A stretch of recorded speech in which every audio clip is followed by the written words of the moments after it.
नमस्कार साथियों, स्वागत आप सभी का अपने चैनल पर। मित्रों, रीड 2025 लेवल 1 और लेवल सेकंड हिंदी के प्रैक्टिस पेपर, हिंदी का मॉडल पेपर नंबर आज का ये 15 है।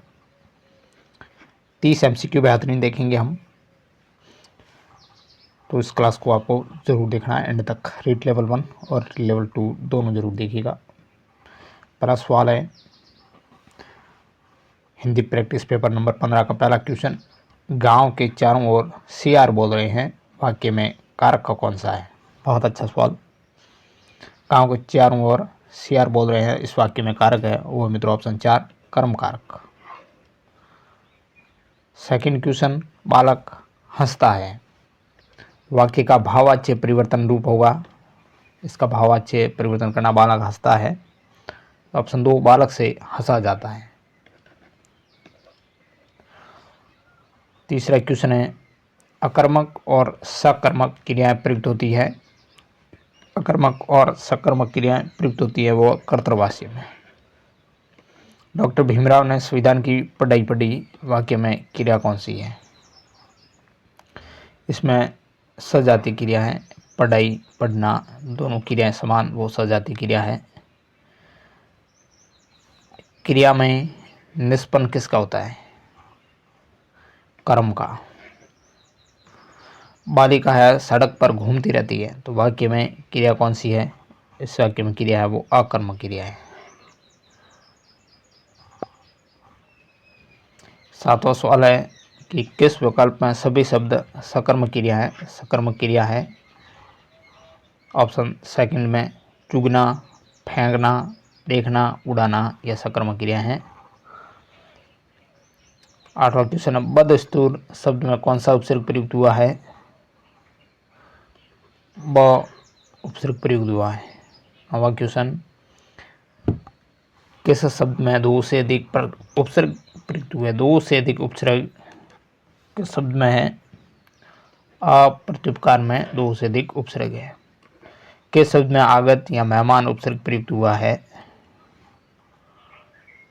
Option 4 chief justice.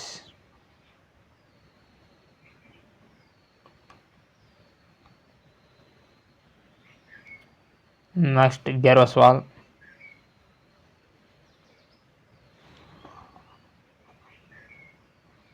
गैर क्वेश्चन, हार शब्द में कौन सा उपसर्ग जोड़ा जाए जिसका अर्थ भेंट हो जाए?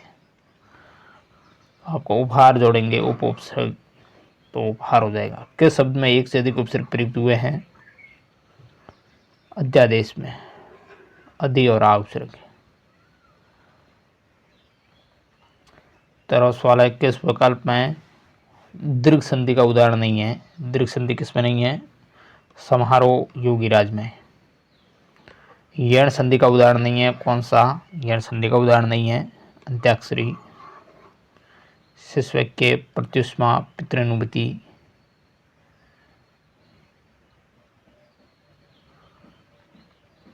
पंद्रहवां क्वेश्चन है, कहानी सुनाने से बच्चों की कल्पना शक्ति और चिंतन शक्ति का विकास होता है। ऑप्शन 1 इसका करेक्ट होगा। 16वां सवाल है कि बच्चों के लेखन कौशल का मूल्यांकन करने के लिए कौन सी विधि बेहतर हो सकती है? वो विधि होगी अपने अनुभवों को लिखना। एक भाषा शिक्षक के रूप में सबसे बड़ी चुनौती क्या है? बहुभाषिक कक्षा के शिक्षण के लिए उचित रणनीति तय करना। भाषा शिक्षण में पाठ्यपुस्तक है वो क्या है? साधन है, पाठ्यपुस्तक साधन है। गीत विधि किस स्तर की कक्षाओं के लिए उचित है? प्रारंभिक स्तर की कक्षाओं तक गीत विधि उचित मानी जाती है। अगला सवाल है 20वां सवाल है,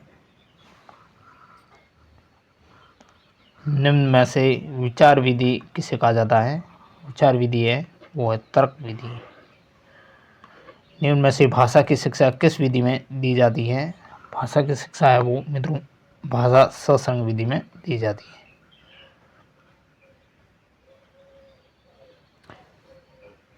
प्राथमिक स्तर पर समाज शिक्षण को उपयुक्त प्रणाली है। समाज शिक्षण की उपयुक्त प्रणाली प्राथमिक स्तर पर वह कक्षा अभिनय प्रणाली। ऑप्शन 3। अगला सवाल है, गहन अध्ययन के पाठ में व्याकरण का ज्ञान कैसे कराया जाता है? व्याकरण का समन्वय पाठ्य पुस्तक से करके। 24वां क्वेश्चन है कि निम्न में से रचना शिक्षण की विधियां हैं। ये सारी रचना शिक्षण की विधि खेल विधि, रूपरेखा विधि, उद्बोधन विधि। 25वां सवाल है कि अभिरुच्यात्मक उद्देश्य ये हैं, इसमें से ये सारे हैं वो अभिरुच्यात्मक उद्देश्य विद्यार्थी में रुचि उत्पन्न करना, संस्कृति सभ्यता अध्ययन का विकास करना और विषय वस्तु के साथ अन्य ग्रंथों का अध्ययन। क्वेश्चन नंबर 26वां सवाल है कि जिस संभाव्य पाठ रूप में प्रयोगों के आधार पर ही व्याकरण के नियम सिखाए जाते हैं वह है मित्रों औपचारिक व्याकरण कहलाएगी। 27वां सवाल है, जिसमें व्याकरण के किसी सूत्र या नियम की जानकारी पर बल दिया जाता है तो वह संभाव्य पाठ रूप कौन सा होगा? वो व्यवहारिक व्याकरण होगा। 28वां क्वेश्चन, जिस मूल्यांकन पर मूल्यांकनकर्ता के विचारों का प्रभाव नहीं पड़ता, मूल्यांकन की क्योंकि वस्तुनिष्ठता में एक ही उत्तर होने से कोई भी शिक्षक चेक करेगा तो स्कोर समान आएगा, यह विशेषता कौन सी होगी? ये विशेषता होगी विश्वसनीयता की। ऑप्शन 2 आएगा। 29 क्वेश्चन है कि किस विधि को सुकरात विधि कहा जाता है? सुकरात विधि है वह प्रश्नोत्तर विधि। 30 और अंतिम क्वेश्चन मॉडल पेपर नंबर 15 का, उद्बोधन, प्रबोधन और प्रश्नोत्तर ये आदि कई विधियों का मिश्रित रूप क्या कहलाता है? वो कहलाता है रूपरेखा विधि। ऑप्शन 1। तो मित्रों ये 30 MCQ होने मॉडल पेपर नंबर 15 के रीट लेवल 1 और 2 लैंग्वेज आपकी हिंदी है उसके देखे। इसके आगे और मॉडल पेपर होगा, 32 मॉडल पेपर है, बेहतरीन संपूर्ण हम देखेंगे। इनको एक साथ सारे क्वेश्चनों को लेना पड़ेगा कल या परसों। तो आज तो इतना ही। क्लास कैसे लगी मित्रों जरूर लाइक करें, चैनल पर नया तो सब्सक्राइब करें। Thank you very much.